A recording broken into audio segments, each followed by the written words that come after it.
Sa mundo ng mga modelo, digital personalities at influencers, ang imahe ang nagiging mukha ng tagumpay. Para kay Gina Lima, isang 23 anyos na freelance model at content creator na may 100,000 followers online, mabilis ang ikot ng buhay, photoshoots, events, at social media updates. Sa likod ng mga larawang puno ng kumpiyansa, isa siyang masipag na kabataang nagtatayo ng pangalan sa entertainment industry. Kilala din siya bilang artista na kabilang sa mga kinahuhumalingan ng mga kalalakihan ngayon, ang Viva Max. Noong Nobyembre 16, 2025, natagpuan si Gina na walang malay sa isang condominium unit sa Quezon City. Ang nagdala sa kanya sa ospital ay ang kanyang dating nobyo, si Ivan Cesar Ronquillo, isang 24 na taong gulang na modelo rin na kilala sa social media sa kanyang mahigit 34,000 tagasunod. Pagdating sa ospital, si Gina ay idineklarang dead on arrival. Agad na lumaganap online ang mga espekulasyon. Maraming netizen ang nagpost ng paratang laban kay Ivan, kasabay ng mga hashtag, galit at sari-saring kwentong walang kumpirmasyon. Ngunit sa likod ng mga maiingay na paratang, ang mga investigador ay dumaan sa maingat at teknikal na proseso. Ayon sa medico-legal report ng Quezon City Police District, walang nakitang fatal external injuries sa katawan ni Gina. Mayroon lamang mga pasasahitan na tinukoy bilang hindi nakamamatay.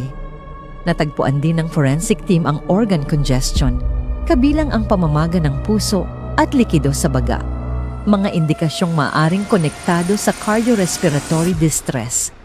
Hindi pa rin matukoy ang eksaktong sanhi ng kamatayan habang hinihintay ang resulta ng toxicology at histopathology. Kabilang dito ang pagsusuri sa dugo, ihi, laman ng tiyan, at iba pang samples. Kasabay nito, nakarecover ang pulisya ng ilang tableta at marijuana kush sa lugar.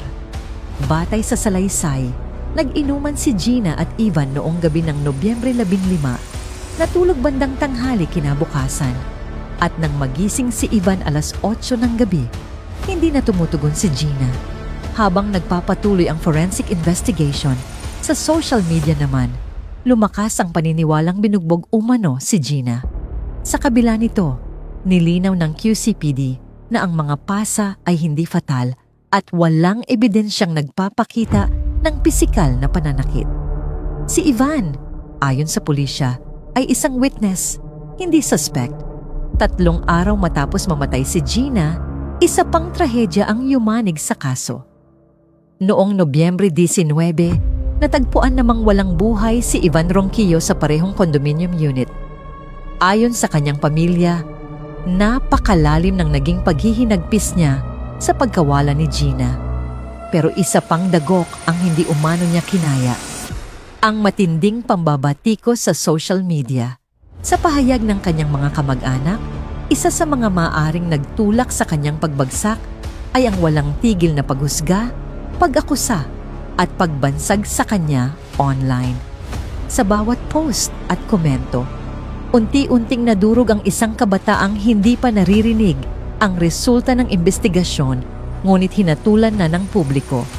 Habang sinusuri ng mga investigador ang CCTV, digital forensics at mga personal na gamit sa kondo, isa pang larawan ang lumilitaw. 2 kabataang puno ng pangarap na nahulog sa gitna ng presyur, emosyon at maling impormasyon na lumaganap ng walang preno. Si Gina, isang masigla, aktibo at ambisyosang modelo. Si Ivan, isang tahimik ngunit kargado ng damdamin na tumakbo sa social media upang maglabas ng kanyang pagdadalamhati bago siya bumigay sa bigat ng mundo. At ang publiko, milyong boses na sabay-sabay humusga bago pa man makumpleto ang larawan ng katotohanan. Hanggang ngayon, hinihintay pa rin ang kumpletong toxicology at final autopsy results upang tuluyang maliwanagan ang pagkamatay ni Gina. Tiniyak ng QCPD na patuloy ang kanilang investigasyon at maglalabas sila ng malinaw na pahayag sa sandaling maging kumpleto ang datos. Ngunit sa gitna ng lahat, isang aral ang bumangon mula sa trahedyang ito. Sa panahon ng social media, ang maling impormasyon ay maaaring maging sandata at ang walang ingat na paghusga ay nakamamatay. Hindi lamang sa reputasyon, kundi pati sa mismong buhay. Ito ang kwento ni Gina Lima at Ivan Ronquillo, isang magkapareha na hindi lamang biktima ng misteryosong pangyayari, kundi biktima rin ng mabilis na kamay ng social media. Ang digital na mundong kayang magbigay ng pagkilala, ngunit kayang ding magwasak sa isang iglap.